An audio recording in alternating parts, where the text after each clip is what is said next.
சூர்யானோட கருப்பு திரைப்படத்தோட releasing date பற்றின அப்டேட் தாங்க இந்த வீடியோ பார்க்க போகிறோம். ஸோ இந்த அப்டேட் சொல்லும்போது எனக்கு ரொம்ப வருத்தமாக இருக்குது. ஏன்னா ரிலீசிங் டேட் கொஞ்சம் தள்ளி போகிற மாணிக்கான சில நியூஸஸ் தான் இப்போ நமக்கு வந்து கிடைக்குது. கருப்பு திரைப்படத்தை ஷூட்டிங் அப்படிங்கிறது ஃபுல்லாக வந்து முடிச்சிட்டாங்க. சூர்யானான்ல ஸோ எல்லாருமே வந்து நடித்து முடிச்சிட்டாங்க. ஸோ எடிட்டிங் ஒர்க்கும் வந்து தான் கிட்டத்தட்ட வந்து கம்ப்ளீட் ஆக போகுது அந்த மணிக்கான தகவல் கிடைக்குது.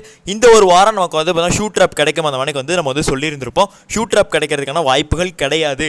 ஸோ அது மிகவும் கம்மி. அதுவும் இந்த வாரத்தில் எந்த அப்டேட்டும் கிடைக்காது அந்த மணிக்க தகவல் இப்போ வந்து நமக்கு வந்து கிடைச்சிருக்கு. இந்த டீம் அடுத்து வந்துட்டு செகண்ட் சிங்கிள் ரிலீஸ் பண்ணுறதுக்கான ஒரு பிளானில் இருக்காங்கங்கிற மாதிரிக்கான ஒரு தகவலும் கிடைக்குது. சாய் அச்சரேக்கர் அதுக்கான ரிலிக்கல் சாங் வந்து ரெடி பண்ண ஆரம்பிச்சிட்டாரு. ஸோ அதை பற்றி டீட்டெயிலாக ஒரு வீடியோ பேசியிருப்பேன் செகண்ட் சிங்கிளை பற்றி. ஸோ அந்த வீடியோ தான். ஸோ அந்த வரைக்கும் வந்து அவங்க வந்து ரெடி பண்ணிட்டு இருக்காங்க. அடுத்து அதான் ரிலீஸ் பண்ணுறதுக்கு வந்து பிளான் பண்ண போகிறாங்க. அதுவும் இப்போ கூட வராது. அது December 25 இல்லைனா January 1. ஸோ அந்த ஒரு பேசிஸ்லாம் நமக்கு வந்து ரிலீஸ் பண்ணுவாங்க. ஸோ அது வரைக்கும் ரிலீசிங் டேட் எந்த பற்றின விஷயங்களும் வந்து வெளியாக போகிறது ஜனவரி மாதம் வரைக்கும் ரிலீசிங் டேட் கிடைக்கிறதுக்கான வாய்ப்புகள் இல்லைங்கிற மணிக்கே இப்போ வந்து சொல்லிட்டாங்க. ஸோ ரிலீசிங் டேட்டுமே வந்துட்டு January 23 நம்ம சொல்லிட்டு இருக்கோம். அதுவுமே வந்து வாய்ப்பு இல்லை. February இல்லை March தான் வந்து போக போகுது அந்த மணிக்கு வந்து சொல்கிறாங்க.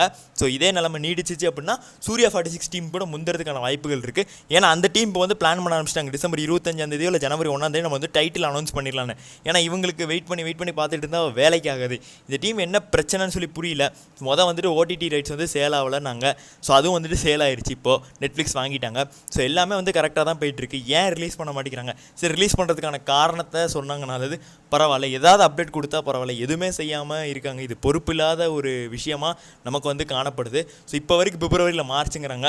ஸோ நவம்பரில் இருக்கும்போது டிசம்பர்னு சொன்னோம், டிசம்பரில் இருக்கும்போது ஜனவரின்னு சொல்கிறோம். அடுத்து ஜனவரி பிறந்துச்சுன்னா February மார்ச்னு சொல்லுவோம். இப்படியே சொல்லிட்டே தான் போவோமே தவிர எந்த விதமான ஒரு முடிவும் கிடைக்கல. ஸோ முடிவு எப்போ இவங்க வந்து தரப்போகிறாங்கன்னு சொல்லி தெரியல. ரியலாகவே ரொம்ப வருத்தமாக இருக்குது. ஸோ இதை பற்றி உங்களோட கருத்து என்னங்கிறத கமெண்ட்ஸில் பதிவு பண்ணிடுங்க. நன்றி, வணக்கம்.